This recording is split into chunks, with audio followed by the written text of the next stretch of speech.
Hello friends, good morning. നമ്മുടെ എല്ലാ T V സീരിയലിലേക്ക് എല്ലാവർക്കും സ്വാഗതം.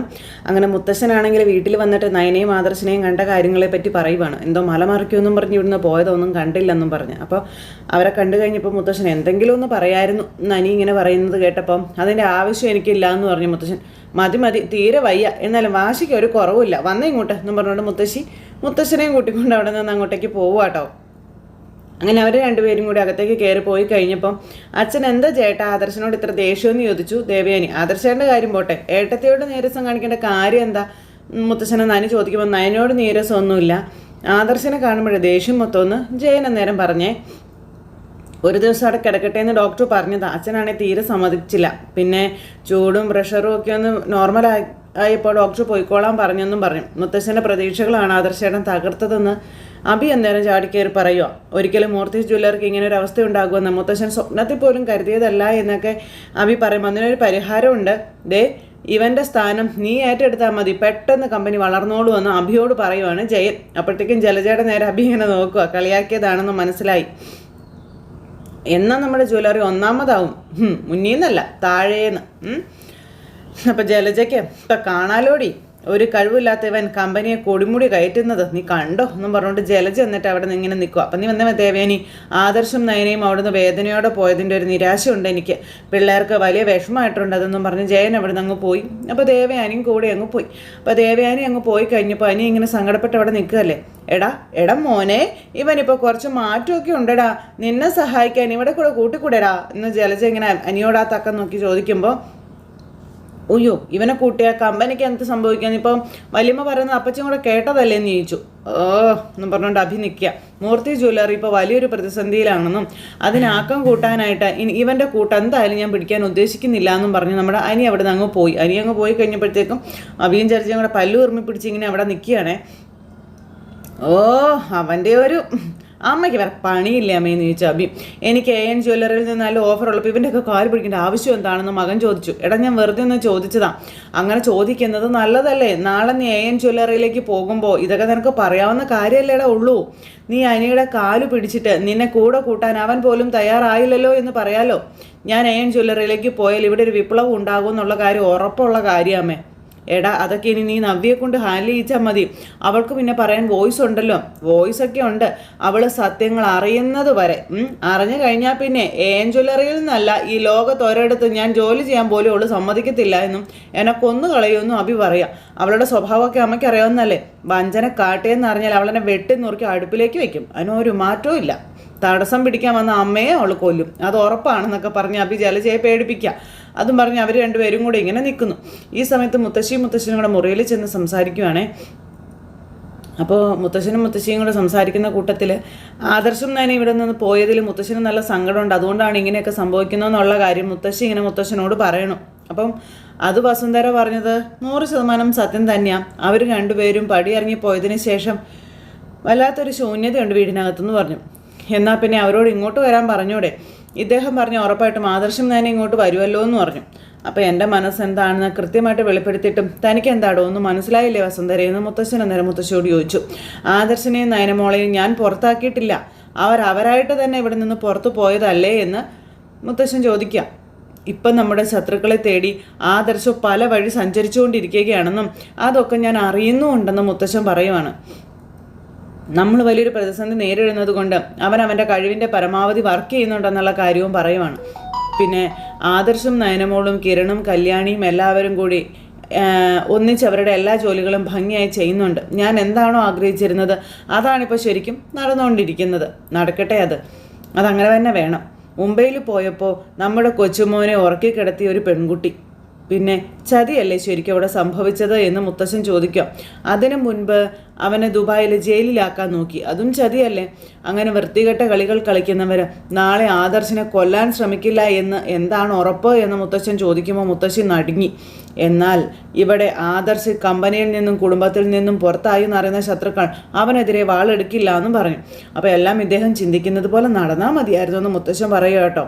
അങ്ങനെ മുത്തശ്ശൻ അവസാനം ആദർശിനെ ഇറക്കി വിട്ടതിൻ്റെ പിന്നിലെ ആ ഒരു രഹസ്യം മുത്തശ്ശിക്ക് മുന്നിൽ വെളിപ്പെടുത്തുക. അപ്പോൾ എല്ലാം അങ്ങനെ തന്നെ നടക്കും വസുന്ധരെ. നമ്മുടെ സങ്കടം, നമ്മുടെ ദുഃഖം എല്ലാം ദൈവം കാണുമെന്ന് പറഞ്ഞു. സമയം ഒരുപാടായി, വേഗം കിടക്കാൻ പറഞ്ഞു. അങ്ങനെ അവർ കിടന്നു. മുത്തശ്ശനിങ്ങനെ ആലോചിച്ച് അങ്ങനെ ഇരിക്കും. ഇത് കഴിഞ്ഞതിന് ശേഷം പിന്നെ നമ്മുടെ അനി ഫോണിൽ നന്ദുവിനോട് സംസാരിക്കുക. അപ്പോൾ അനിയോട് നന്ദു ചോദിച്ചു, എന്തായിടാ മുത്തശ്ശൻ്റെ കാര്യമെന്ന്. മുത്തശ്ശൻ എന്തോ ഭയങ്കര ഒരു വിഷമത്തിലാണെന്ന് അനി ഇങ്ങനെ പറഞ്ഞേ. മുത്തശ്ശൻ്റെ സംസാരത്തിലും പ്രവൃത്തിയിലും ഒന്നും അവരോടുള്ളൊരു സ്നേഹം പോലും ഇല്ലടി എന്നൊക്കെ ഇങ്ങനെ പറയുക കേട്ടോ. അതായത് നയനയും ആദർശം പോയതിൻ്റെ വിഷമമായിരിക്കോടാ എന്ന് നന്ദു ചോദിച്ചപ്പോഴാണ് അനി ഈ ഡയലോഗ് പറയണേ. പിന്നെ അതുപോലെ തന്നെ മുത്തശ്ശൻ്റെ അസുഖമൊക്കെ മാറിയതിന് ശേഷം ഇതുപോലെ ഇടയ്ക്കിടയ്ക്ക് അസ്വസ്ഥതകളും കാര്യങ്ങളും വരുന്നുണ്ടെന്ന് പറഞ്ഞു. അപ്പോൾ മറ്റു കുഴപ്പങ്ങളും കാര്യങ്ങളൊന്നും ഇല്ലല്ലോ അല്ലേ? ഇല്ലെന്നേ. എന്നാൽ പിന്നെ നിന്നോട് വേറൊരു കാര്യം കൂടി പറയാനാണ് ഞാൻ വിളിച്ചതെന്ന് പറയുമ്പോൾ, എന്താ, മറ്റന്നാൾ എൻ്റെ ബർത്ത്ഡേ ആടാന്ന് പറഞ്ഞു. ആഹാ, ആണോ, കൊള്ളാലോ. ഈ ടെൻഷൻ്റെ ഇടയിൽ കേട്ട നല്ലൊരു വാർത്തയാണല്ലോ ഇതെന്ന് അനി അന്നേരം പറഞ്ഞു. ആഘോഷമൊന്നുമില്ല, പിന്നെ രാവിലെ അച്ഛനും അമ്മയും കൂടി അമ്പലത്തിൽ പോയി എൻ്റെ പേരിലൊരു ഗണപതി ഹോമം നടത്തും. പിന്നെ നയനേച്ചിയും ആദർശേട്ടനെയും ഒന്നും ഞാനിത് ഓർമ്മിപ്പിക്കാൻ പോകുന്നില്ല എന്നൊക്കെ ഇങ്ങനെ നന്ദു അന്നേരം പറഞ്ഞു. സാധാരണ ചേച്ചി ഓർത്തിട്ട് എന്നെ വിളിക്കുകയും ചെറിയ ആഘോഷം നടത്തുകയും ഒക്കെ ചെയ്യാറുള്ളതാണ്. ഇത്തവണ ഇനിയിപ്പോൾ അതൊന്നും വേണ്ട എന്നൊക്കെ പറഞ്ഞു. അല്ല, അങ്ങനെ വേണ്ടെന്നൊന്നും വെക്കരുത് കേട്ടോ. മറ്റന്നാൾ ഞാനൊരു കേക്ക് സെറ്റ് ചെയ്ത് നിന്നെ വിളിക്കാം. ഞാൻ എവിടെയായാലും നീ അങ്ങോട്ടേക്ക് വന്നേക്കണം കേട്ടോ എന്ന് പറഞ്ഞു. അല്ല, അതിപ്പോൾ അത് ശരിയാവുമോടാന്ന് ചോദിക്കുമ്പം അത് ശരിയാകും, നീ വന്നേ പറ്റുള്ളൂ എന്ന് പറഞ്ഞു. നമ്മൾ തമ്മിൽ പ്രണയിച്ച ശേഷം ആദ്യമായിട്ട് വരുന്ന നിൻ്റെ ബർത്ത്ഡേ അല്ലേ, അത് ആഘോഷിച്ചേ പറ്റൂ എന്ന് അനി നിർബന്ധം പറഞ്ഞു. പിന്നെ മറ്റാരോടും ഇപ്പോൾ ഈ വിവരമൊന്നും നീ പറയാൻ നിൽക്കണ്ട. അല്ല, ആരായി മറ്റുള്ളവർ എന്ന് ചോദിച്ചപ്പോൾ, അല്ല നീ നവീനും ഇപ്പം ഏതു സമയം വിളിയും പറിച്ചിലൊക്കെ ഉണ്ടല്ലോ, അതാ ഞാൻ പറഞ്ഞത്. നമ്മുടെ സ്വകാര്യ നിമിഷങ്ങൾ നഷ്ടപ്പെടാതിരിക്കാൻ ഈ തവണ അവനോട് പോലും പറയണ്ടെന്നാണ് ഞാൻ പറഞ്ഞത്. അപ്പോൾ രാകേഷിനോടും വിഘ്നേഷിനോടും പറയണ്ടേന്ന് ചോദിച്ചു. എടി, അതൊന്നും പറയണ്ട, നമ്മൾ രണ്ടുപേരും മാത്രം മതിയെന്നേ. അവന്മാർക്കൊക്കെ എൻ്റെ ബർത്ത്ഡേ അറിയാമെന്നാ എനിക്ക് തോന്നണത്. ഇനിയിപ്പോൾ അവന്മാർ വിളിക്കുകയാണെങ്കിൽ പിന്നെ ഞാൻ എന്ത് പറയണം? എടി, ഇത്തവണ ബർത്ത്ഡേ ആഘോഷിക്കുന്നില്ല എന്ന് നീ പറഞ്ഞാൽ മതി. മറ്റന്നാൾ കുറച്ച് നേരമെങ്കിലും നീയും ഞാനും മാത്രം മതി എന്ന് അനി ഇങ്ങനെ നന്ദുവിനോട് പറയണു. ഇപ്പോഴത്തെ കാര്യങ്ങൾ എന്തൊക്കെയാണെന്ന് നിനക്കറിയാവല്ലോ. തിരക്കെന്ന് പറഞ്ഞാൽ അത് ചെറിയ തിരക്കൊന്നുമല്ല. എല്ലാ തലവേദനയും ഇപ്പോൾ ഒറ്റയ്ക്ക് ഏറ്റെടുത്ത് നടക്കുകയാണെന്ന് അനി പറഞ്ഞേ. പിന്നെ ഇതിനു മുൻപ് ആദർശേട്ടൻ്റെ സപ്പോർട്ടിൽ കാര്യങ്ങളൊക്കെ ചെയ്തു പോയാൽ മതിയായിരുന്നു. ഇപ്പോൾ ഇത് കാര്യം അങ്ങനെ അല്ലല്ലോ എന്ന് പറഞ്ഞു. ശരിയടാ, ഇനിയിപ്പം നിന്നെ ഞാൻ നിരാശപ്പെടുത്തുന്നില്ല, നീ പറഞ്ഞതുപോലെ തന്നെ ചെയ്യാമെന്ന് പറഞ്ഞു ഫോൺ അങ്ങ് കട്ട് ചെയ്തു. വിവരങ്ങളെല്ലാം പറഞ്ഞു. അങ്ങനെ രണ്ടുപേരും കൂടി കുറേ നേരം സംസാരിച്ച് ഫോൺ കട്ട് ചെയ്തു. അപ്പോൾ ഫോൺ അങ്ങ് കട്ട് ചെയ്ത് കഴിഞ്ഞപ്പോൾ എന്താണെന്ന് അറിയില്ല, അവനെൻ്റെ കൂട്ടുകാരനാണെങ്കിലും അതെനിക്ക് അങ്ങോട്ട് സഹിക്കാൻ പറ്റുന്നില്ല എന്നൊക്കെ ഇങ്ങനെ പറയാം. അതായത് നന്ദുമായിട്ട് സംസാരിക്കുന്നത്. അതെല്ലാം കഴിഞ്ഞ് പിന്നെ ആദർശം നയനയും പുറത്ത് വെയിറ്റ് ചെയ്ത് നിൽക്കുന്നു. അപ്പോഴേക്കെന്തേ അടുത്ത താരം വന്നു കഴിഞ്ഞിരിക്കുന്നു. നമ്മുടെ AN ജ്വല്ലറിയെ തകർക്കാനായിട്ട് ആ മുതലിനെ ഇറക്കുമതി നടത്തിയിരിക്കുകയാണ് ആദർശവും നയനയും. നല്ലൊരു ഗ്ലാമറായിട്ടൊരു പെൺകുട്ടി. അപ്പോൾ ഹായ് മാളവിക എന്നൊക്കെ പറഞ്ഞ് നമ്മുടെ ആദർശം ഇന്ന് കൈ കൊടുത്തു. അതുപോലെ തന്നെ അപ്പോൾ ഇയാളെ അറിയുമോയെന്ന് ചോദിച്ചു. അപ്പോൾ അതെന്തൊരു ചോദ്യമുണ്ട് സാർ, സാറിന് വിവാഹ ഫോട്ടോയൊക്കെ ഞാൻ കണ്ടതല്ലേ എന്ന് മാളവിക ചോദിച്ചു. AN ജ്വല്ലറിയുടെ അഡ്വർടൈസ്മെൻറ്റ് കണ്ടതിന് ശേഷമാണ് ഞാൻ മാളവികയെ വിളിച്ചത്. അപ്പോഴാണ് താൻ ഇവിടെ ഉണ്ടെന്ന് ഞാൻ അറിഞ്ഞതെന്നും പറഞ്ഞു. പിന്നെ കാര്യങ്ങളൊക്കെ ഞാൻ പറഞ്ഞായിരുന്നല്ലോ. അപ്പോൾ എനിക്ക് നല്ല വിഷമമുണ്ട് സാർ MD സ്ഥാനം ഒഴിഞ്ഞു എന്ന് അറിഞ്ഞപ്പോൾ എനിക്കിത് സഹിക്കാൻ പറ്റിയില്ല എന്ന് പറയാം. ഒരിക്കലും അങ്ങനെ സംഭവിക്കേണ്ടതല്ല എന്ന് എനിക്കറിയായിരുന്നു എന്ന് പറയുമ്പം ഇതൊക്കെ താൽക്കാലികമാണ് മാളവിക. എതിരാളികളെ ഒന്ന് സന്തോഷിപ്പിക്കാൻ വേണ്ടി കണ്ടെത്തിയ ചെറിയൊരു മാർഗം മാത്രമാണിതെന്ന് പറഞ്ഞു. പിന്നെ ഞാൻ റിസൈൻ ചെയ്തില്ലെങ്കിൽ ഒരു പക്ഷേ മുത്തശ്ശൻ എന്നോട് മാറി നിൽക്കാനായിട്ട് പറയുകയും ചെയ്തേനെന്നും ആദർശ് പറയാം. അതിനൊക്കെ വേണ്ടിയിട്ടാണ് ഞാൻ വ്യക്തമായൊരു തീരുമാനം എടുത്തതെന്ന് പറഞ്ഞു. ഞാൻ ഒരുപാട് ആലോചിച്ചു. മൂർത്തി സാറിനെ പോലെ അറിവും പരിചയമുള്ള ഒരാൾ ഇതുപോലെ ഒരു തീരുമാനം എടുക്കാൻ പാടില്ലാത്തതാണല്ലോ എന്ന് മാളവിക പറയുമ്പം കമ്പനി തകർച്ചയിലേക്ക് പോവുകയാണ് എന്ന് അറിഞ്ഞതോടെ മുത്തച്ഛൻ മറ്റൊരാളായി മാറിയെന്ന് വേണം കരുതാൻ. ഇപ്പോഴും അതിൻ്റെ ദേഷ്യമൊക്കെ ഉണ്ട് ആദർശനെ കാണുമ്പോൾ എന്ന് നമ്മുടെ നയന പറഞ്ഞു. ഇനി അവിടെ ഇൻ്റർവ്യൂവിന് ചെല്ലുമ്പോൾ എന്തൊക്കെ ടാസ്ക് വരുമെന്ന് അറിയില്ല എന്ന് മാളവിക പറയുമ്പോൾ അറിയാമല്ലോ, ഇപ്പോൾ ഇവളുടെ ആ ഒരു ഡിസൈനാണ് ഏറ്റവും കൂടുതൽ മാർക്കറ്റിംഗ് ഉള്ളത്. അത് മനസ്സിലാക്കിയിട്ടാണ് അവർ പുതിയ ഡിസൈൻസ് ചെയ്യുന്ന ആൾക്കാരെ തേടിക്കൊണ്ടിരിക്കുന്നത്. അവരെന്ത് ടാസ്ക് തന്നാലും അത് എന്നെ അറിയിച്ചാൽ മതി കേട്ടോ, അതിന് ഞാൻ എന്നെക്കൊണ്ട് കഴിയാവുന്ന രീതിയിൽ സഹായിക്കാമെന്ന് പറഞ്ഞു നയന. അവിടെ ചെല്ലുമ്പോൾ അവർ ഏത് രീതിയിലാണ് നമ്മളെ ഹാൻഡിൽ ചെയ്യുന്നതെന്ന് അറിയില്ല, അതിൻ്റെ ഒരു ടെൻഷൻ ഉണ്ട് എന്ന് മാളവിക പറഞ്ഞപ്പം പിന്നെ സാറിനെ എനിക്കറിയാം, സാറിന് വേണ്ടി കഴിവിൻ്റെ പരമാവധി AN ജ്വല്ലറിയുടെ രഹസ്യങ്ങൾ ചോർത്തെടുക്കാൻ ഞാൻ ശ്രമിക്കാമെന്ന് മാളവിക പറഞ്ഞു. അതിനെ മാളവിക ആദ്യം അവിടെ കയറി പറ്റുകയാണ് വേണ്ടതെന്ന് ആദർശ് പറയുകയാണ്. ഒരു 3 മാസം എന്തായാലും ഇവിടെ കാണില്ലേന്ന് ചോദിച്ചു. അപ്പം ഞാൻ ഉണ്ടാവും സാർ എന്ന് പറഞ്ഞു. അത്രയും മതി, അതിനുള്ളിൽ ഞങ്ങൾ തേടുന്ന രഹസ്യങ്ങൾ ഞങ്ങളുടെ മുന്നിൽ എത്തണം എന്നും ആദർശ് മാളവികയോട് പറയുവാണ്. അതിന് പല വഴികളും തേടുകയാണെന്ന് പറയുമ്പോൾ ഞാൻ പോയിട്ട് വരാം സാർ, അവിടെ എത്തിയിട്ട് വിളിക്കാം കേട്ടോ എന്നും പറഞ്ഞുകൊണ്ട് മാളവിക അവിടെ നിന്ന് അങ്ങ് പോണു. മാളവിക അവിടെ നിന്ന് അങ്ങ് പോയി. അപ്പോൾ ആദർശം അതിന് പ്രതീക്ഷയോടെ ഇങ്ങനെ നിൽക്കുന്നു. ഇതേ സമയത്ത് പിന്നെ നമ്മുടെ മാളവിക എന്ന് പറയുന്ന പെൺകുട്ടി AN ജ്വല്ലറിയിൽ ചെന്നു. മേ എൻ കമ്മിൻ സർ എന്ന് പറഞ്ഞു ചെന്നു. അപ്പോൾ പെൺകുട്ടിയെ കണ്ടപ്പോഴത്തേന് മാനേജർ പകുതി ഫ്ലാറ്റായി. അപ്പം പിന്നെ ജോലിയുടെ കാര്യങ്ങൾ അതുപോലെ ഡിസൈനിൻ്റെ കാര്യങ്ങളൊക്കെ അദ്ദേഹം ഇങ്ങനെ പറയും. എൻ്റെ കഴിവിൻ്റെ പരമാവധി ഞാൻ ശ്രമിക്കാം സാർ എന്ന് പറഞ്ഞു. പിന്നെ ബാക്കിയൊക്കെ കമ്പനിയാണല്ലോ തീരുമാനിക്കേണ്ടതെന്ന് പറയുമ്പം നല്ല ഡിസൈൻസ് കിട്ടാത്തതിൻ്റെ ആ ഒരു വിഷമത്തിലാണ് ഡേവിഡ് സാർ ഉള്ളതെന്നും ഏതായാലും മാളവിക വരാൻ പറഞ്ഞ് മാളവികയും കൊണ്ട് ഡേവിഡിൻ്റെ അടുത്തേക്ക് പോവുകയാണ്. മോക്കും കുത്തി കിടക്കുന്നു. എന്താ പറയുന്നത്, ഇവരുടെ ആ ഒരു ഇതിലേക്കാണ്, സിംഹത്തിൻ്റെ മടയിലേക്കാണ് ആ പെൺകുട്ടി ചെല്ലുന്നത്. അപ്പം അതിൻ്റേതായ ഒരു ഇതിലാണ് ഭയങ്കര കെയർഫുള്ളായിട്ടാണ് പുള്ളിക്കാരി കാര്യങ്ങളൊക്കെ കൈകാര്യം ചെയ്യുന്നത്. അങ്ങനെ AN ജ്വല്ലറിയെ തകർക്കാൻ ആ മായാമോഹിനിയെ നമ്മൾ ആദർശ് ഇറക്കി കഴിഞ്ഞു. അപ്പോൾ ഡേവിഡ് സാർ ഇങ്ങനെ അകത്തിരിക്കുന്നു. അപ്പോഴാണ് ഈ പെൺകുട്ടി അങ്ങോട്ടേക്ക് ചെല്ലുന്നത്. സാർ ദേ ആളെത്തിയിട്ടുണ്ട് എന്ന് പറഞ്ഞു. ഓക്കെ വരൂ എന്നും പറഞ്ഞു ഡേവിഡ് സാർ ഇരിക്കുന്നു. അതിനുശേഷം മാളവിക വന്നിരുന്നു കഴിഞ്ഞപ്പോഴത്തേക്കും പരിചയപ്പെടാനായിട്ട് ഇയാൾ ശ്രമിച്ചപ്പോഴത്തേക്കും ഒരു ഫയൽ എടുത്തു കൊടുത്തിട്ട് എല്ലാ ഡീറ്റെയിൽസും ഇതിനകത്തുണ്ട് സാർ എന്ന് മാളവിക അയാളോട് പറയുക. അപ്പോൾ അയാൾ നമ്മുടെ മാളവികയുടെ ഡീറ്റെയിലും കാര്യങ്ങളെല്ലാം ചെക്ക് ചെയ്യുന്നു. മാളവികയാണെങ്കിൽ ഇങ്ങനെ നല്ല ഇതായിട്ടോ ഇങ്ങനെ ഇരിക്കുക കേട്ടോ. അങ്ങനെ മാളവിക വരച്ചതാണെന്നുള്ള രീതിയിലുള്ള കുറച്ച് ഫോട്ടോസും കാര്യങ്ങളെല്ലാം അതിനകത്ത് ഉണ്ടായിരുന്നു. ഇതൊക്കെ കണ്ടു കഴിഞ്ഞപ്പോഴേക്കും ഇയാൾക്ക് ഭയങ്കര സന്തോഷം. അപ്പോൾ ഇയാൾക്ക് എല്ലാം ഓക്കെ ഉണ്ടല്ലോ, ഇതിൻ്റെ ഒന്നും ആവശ്യമില്ല, എല്ലാം മെയിൽ ചെയ്തതായിരുന്നല്ലോ എന്നൊക്കെ ഇങ്ങനെ ഈ ഡേവിഡ് പറയുക. അപ്പം ശരി സാർ എന്നും പറഞ്ഞിരിക്കുന്നു. ഈ ജോലിയിൽ എക്സ്പീരിയൻസ് ആണ് ആവശ്യം, അത് ആവശ്യത്തിലധികം മാളവികയ്ക്കുണ്ട് എന്നും പറഞ്ഞ് അങ്ങ് പൊക്കി അങ്ങ് വിടുന്നു. പക്ഷേ അതൊന്നും പോരാ. നയന കളക്ഷൻസ് എന്ന് കേട്ടിട്ടുണ്ടോ എന്ന് ചോദിച്ചു. അപ്പം ഞാൻ കേട്ടിട്ടുണ്ട് സാർ, അത് ഫേമസ് അല്ലേ? അങ്ങനെ ഫേമസ് ആണ് എന്ന് പാടി പുകഴ്ത്താനല്ല ഞാൻ ഇവിടേക്ക് നിങ്ങളെപ്പോലുള്ള ഡിസൈനേഴ്സിനെ ക്ഷണിച്ചിട്ടുള്ളതെന്ന് ഇയാൾ പറയാം. അതിന് മുകളിലൊരു കളക്ഷൻ അത് നമുക്ക് വേണം. മനസ്സിലായോ? ഞങ്ങൾ ചില ഐഡിയാസും കാര്യങ്ങളൊക്കെ തരും, അതിൻ്റെ കൂടെ മാളവികയുടെ ഐഡിയാസും കൂടെ കോർത്തിണക്കി കസ്റ്റമേഴ്സിനെ ഇംപ്രസ് ചെയ്യുന്ന ഡിസൈൻ തയ്യാറാക്കി തരികയാണ് വേണ്ടതെന്ന് പറയുമ്പം അത് തയ്യാറാക്കി കൊണ്ട് വന്നാൽ മതിയോ സാറെന്ന് ചോദിച്ചു. അപ്പോൾ പോരാ, 1 മണിക്കൂറിനുള്ളിൽ ഞങ്ങൾ തരുന്ന ഐഡിയ വെച്ച് ഡിസൈൻ ചെയ്ത് തരണം, അതും ആരെയും ഭ്രമിപ്പിക്കുന്ന ഒരു ഡിസൈൻ ആയിരിക്കണം എന്ന് പറയുമ്പം അയ്യോ സാർ 1 മണിക്കൂറിനുള്ളിൽ എന്ന് പറയുമ്പം ഇവിടെ ഇരുന്ന് വേണ്ട, അതിന് പ്രത്യേക ക്യാബിനും കാര്യങ്ങളൊക്കെ തരും, അവിടെ ഇരുന്ന് സമാധാനത്തോടെ ചെയ്താൽ മതി എന്ന് പറഞ്ഞു. പക്ഷേ സമയം 1 മണിക്കൂറിൽ 1 മിനിറ്റ് പോലും കൂടുതൽ തരത്തില്ല കേട്ടോ എന്ന് പറഞ്ഞു. ഇൻ്റർവ്യൂ എന്ന് പറഞ്ഞപ്പോൾ ഞാൻ ഇങ്ങനൊരു പരീക്ഷണം പ്രതീക്ഷിച്ചില്ല സാർ എന്ന് പറയാം. ഇത് വലിയൊരു ഭാരമായി തോന്നുന്നെങ്കിൽ ഇവിടെ വെച്ച് തന്നെ മാളവികയ്ക്ക് ഇത് മതിയാക്കി പോകാം എന്ന് മാളവികയോട് ഡേവിഡ് പറയുകയും ചെയ്തു. US വർക്ക് ചെയ്തിട്ടുള്ള ആളല്ലേ, അതുകൊണ്ട് ജോലിയെപ്പറ്റി ആശങ്കപ്പെടേണ്ട കാര്യമൊന്നുമില്ലല്ലോ. എനിക്ക് നാട്ടിൽ സെറ്റിൽ ആവണമെന്നുണ്ട്, അതുകൊണ്ടാണ് ഞാൻ ഇവിടേക്ക് വന്നതെന്ന് പറയുമ്പം നിങ്ങളെ ഞങ്ങൾക്ക് സാറ്റിസ്ഫൈഡ് ആവുകയാണെങ്കിൽ പറഞ്ഞതിനേക്കാളും കൂടുതൽ സാലറി ഞങ്ങൾ നിങ്ങൾക്ക് തരും എന്നും ഡേവിഡ് പറയണേ. അതുമാത്രമല്ല പിന്നീട് മാളവിക എന്ന പേര് ലോകം മുഴുവനും അറിയുകയും ചെയ്യുമെന്ന് പറഞ്ഞു.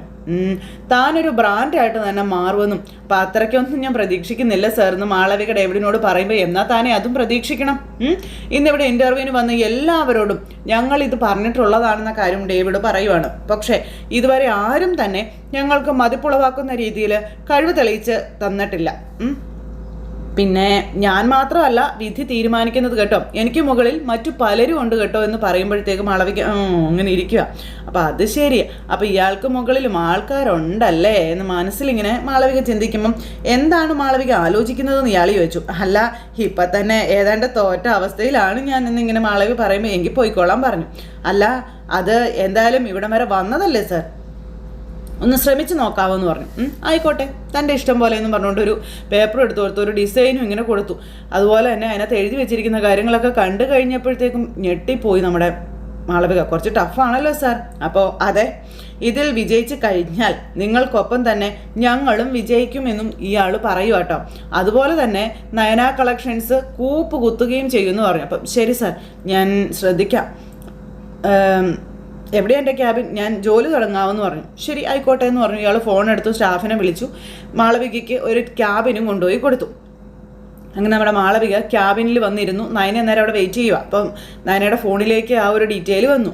അപ്പോൾ ആദർശ് ഓടി വന്നു. എന്താ മാളവിക പറഞ്ഞേ എന്ന് ചോദിച്ചപ്പോൾ 1 മണിക്കൂറിനുള്ളിൽ ആ ഒരു ഡിസൈൻ, അതായത് അവർ പറഞ്ഞ രീതിയിലുള്ള ഡിസൈൻ തയ്യാറാക്കി കൊടുക്കണമെന്ന് പറഞ്ഞു. അപ്പോൾ അവരുടെ ഐഡിയ അയച്ചു തന്നിട്ടുണ്ടെന്ന് ചോദിച്ചപ്പോൾ ഉണ്ടെന്ന് പറഞ്ഞു. ഇത് നോക്കി ആദർശേട്ടാന്ന് പറഞ്ഞ് ആദർശിനെ അത് നയനെ കാണിച്ചു കൊടുക്കുന്ന. ഇതൊക്കെ കണ്ടു കഴിഞ്ഞപ്പോൾ ആദർശൻ ഞെട്ടിപ്പോയി. ഇതെന്താ അപ്പോൾ നമ്മളെ കൂപ്പുത്തിക്കാനുള്ള ആ ഒരു ഇതാണ് അവർ ഉദ്ദേശിക്കുന്നത് എന്നുള്ള കാര്യം ആദർശൻ അതിനോട് പറഞ്ഞു. ഇത് കുറച്ച് ഡിഫറെൻ്റ് ആയിട്ടുള്ള കാര്യമാണെന്നും ഇത് 1 മണിക്കൂർ കൊണ്ട് ഡിസൈനൊക്കെ ചെയ്യാൻ പറ്റുമോ എന്ന് ആദർശ് ചോദിക്കുമ്പം ആദർശേട്ടൻ എന്നോട് പല ഡിസൈനെ കുറിച്ച് പറയുമ്പോഴും എനിക്ക് ആദ്യം ഒരു വലിയ ഐഡിയയും കാര്യങ്ങളൊന്നും ഉണ്ടാവില്ല, പിന്നെ വരച്ച് തുടങ്ങുമ്പോൾ അറിയാതെ കൈകൾ ചലിച്ച് തുടങ്ങുന്നതാണെന്ന് നയന ആദർശനോട് പറയുക. എന്തായാലും ഇത്രയും നാളത്തെ എക്സ്പീരിയൻസ് ഉണ്ടല്ലോ ആദർശേട്ടാ, നമുക്കൊന്ന് ശ്രമിച്ചു നോക്കുന്നതിൽ എന്താ തെറ്റ്? ഏകദേശം ഒത്തു വന്നാൽ മതി. ചുരുങ്ങിയ സമയത്തിനുള്ളിൽ ഡിസൈൻ വരച്ചത് കൊണ്ട് അതിൻ്റെ പ്രിവിലേജ് എന്തായാലും അവർക്ക് കിട്ടാതിരിക്കില്ല എന്ന് പറഞ്ഞു. എന്നാലേ നീ പെട്ടെന്ന് വരച്ചു തുടങ്ങിക്കോളാൻ പറഞ്ഞു. ഞാനിത് വായിച്ചിട്ട് മനസ്സിലുള്ള ഐഡിയാസ് പറയാം എന്നും ആദർശ് നയനയോട് പറയുക. അങ്ങനെ മാളവികയെ രക്ഷിക്കാൻ ഇവിടെ ഇരുന്ന് അരയും തലയും മുറുക്കി നമ്മുടെ നയനയും ആദർശും ഇറങ്ങുകയാണ്. ഇതൊന്നും അറിയാതെ പൊട്ടന്മാരവിടെ കയറിയിരിക്കുകയും ചെയ്യണം. ഇങ്ങനെ പെട്ടെന്ന് സ്പീഡിൽ നമ്മുടെ മാളവിക അവിടെ വർക്ക് ചെയ്തുകൊണ്ടിരിക്കുക. അപ്പോഴത്തേക്കും അവിടുത്തെ മാനേജർ അങ്ങോട്ടേക്ക് വന്നു. ഹലോ, ഇതാ എന്താ ഇയാൾ ടാസ്ക് ഏറ്റെടുത്തോന്ന് ചോദിച്ചു. അപ്പോൾ ഏറ്റെടുത്തു സാർ എന്ന് പറയാം. കുറച്ച് കട്ടിയാണെന്ന് പറയുമ്പം മാളവികയ്ക്ക് അറിയാമല്ലോ ഇന്ത്യക്ക് അകത്തും പുറത്തും നമ്പർ 1 ആകാൻ പോകുന്ന ജ്വല്ലറിയാണിതെന്ന്. പിന്നെ അവിടെ പിന്നെ ചെറിയ പരീക്ഷണങ്ങളൊന്നും തരത്തില്ലല്ലോ എന്ന് പറഞ്ഞ് 1 മണിക്കൂറാണ് കേട്ടോ മുന്നിലുള്ളതെന്ന് പറഞ്ഞു. അപ്പോൾ ഏകദേശം കുഴപ്പമില്ലാത്ത രീതിയിൽ കാര്യങ്ങളൊക്കെ ചെയ്താൽ അപ്പോയിൻമെൻറ്റ് എന്തായാലും ഇയാൾക്ക് ഉറപ്പായിരിക്കും കേട്ടോ. എന്നാൽ പിന്നെ സമയം കളയണ്ട, വർക്ക് തുടങ്ങിക്കോ കേട്ടോ എന്നും പറഞ്ഞുകൊണ്ട് ചേട്ടൻ അങ്ങ് പോയി കഴിഞ്ഞപ്പോഴത്തേക്ക് നമ്മുടെ മാളവിക അവിടെ ഇങ്ങനെ ഇരിക്കുക. എന്നിട്ട് എൻ്റെ നയന മേഡം ബ്രില്യൻ്റ് ആണ്, ഈ പരീക്ഷണത്തിൽ വിജയിക്കുമായിരിക്കും ഉറപ്പാ എന്നും പറഞ്ഞാൽ നമ്മുടെ മാളവിക അവിടെ ഇരിക്കുമ്പോൾ നയന ഇവിടെ കിടന്ന് തലയും കുത്തി കിടന്ന് അവർക്ക് ജ്വല്ലറിക്കുള്ള ഡിസൈൻ വരയ്ക്കുകയാണ്. നമ്മുടെ മാളവിക അതിനകത്ത് കയറ്റി പറ്റണ്ടേ. അപ്പോൾ അങ്ങനെ ആ ഒരു ടാസ്ക് ഭയങ്കരമായിട്ട് ഇതായിട്ട് നടന്നുകൊണ്ടിരിക്കുക, കോമ്പറ്റീഷനായിട്ട്. നയന ഇരുന്ന് ആത്മാർത്ഥമായിട്ടിരുന്ന് ചിത്രം വരയ്ക്കുന്നു. കുറച്ച് സമയം സെക്കൻഡുകൾക്കുള്ളിൽ മാളവികയുടെ ഫോണിലേക്ക് ഡിസൈൻസ് എത്തും എന്നുള്ള ആ ഒരു പ്രതീക്ഷയിൽ മാളവിക ഇരിക്കുക. ഇടയ്ക്കിടയ്ക്ക് ഫോൺ ഇങ്ങനെ എടുത്ത് നോക്കുന്നുണ്ട്, പക്ഷേ ഡിസൈൻ അങ്ങ് വരുന്നില്ല. കാരണം നയന അവിടെ വരച്ചുകൊണ്ടിരിക്കുകയാണല്ലോ. ദൈവമേ ഇത് നടക്കുമോ എന്നുള്ളൊരു പ്രതീക്ഷയിൽ അല്ലെങ്കിൽ ആ ഒരു ടെൻഷനിൽ ഒക്കെ ഇങ്ങനെ നമ്മുടെ മാളവിക ഇങ്ങനെ ഇരിക്കുക കേട്ടോ. അപ്പോൾ അങ്ങനെ ഒരു സിറ്റുവേഷനും കാര്യങ്ങളും കാണിച്ചുകൊണ്ടാണ് നമ്മുടെ ഇന്നത്തെ എപ്പിസോഡ് ഇവിടെ അവസാനിച്ചിട്ടുള്ളത്. അപ്പോൾ എല്ലാവരും കാത്തിരുന്ന് കാണണേ. എല്ലാവർക്കും നല്ലൊരു ദിവസം ആശംസിക്കുന്നു. എല്ലാവരും തരുന്ന സപ്പോർട്ടിനും സ്നേഹത്തിനും ഒത്തിരി നന്ദി ഹൃദയത്തിൻ്റെ ഭാഷയിൽ അറിയിക്കുകയാണ്. എല്ലാവരോടും ഒരിക്കൽ കൂടി 1000 നന്ദി അറിയിച്ചുകൊണ്ട് വീണ്ടും കാണാമെന്നുള്ള പ്രതീക്ഷയോടെ ടാറ്റാ.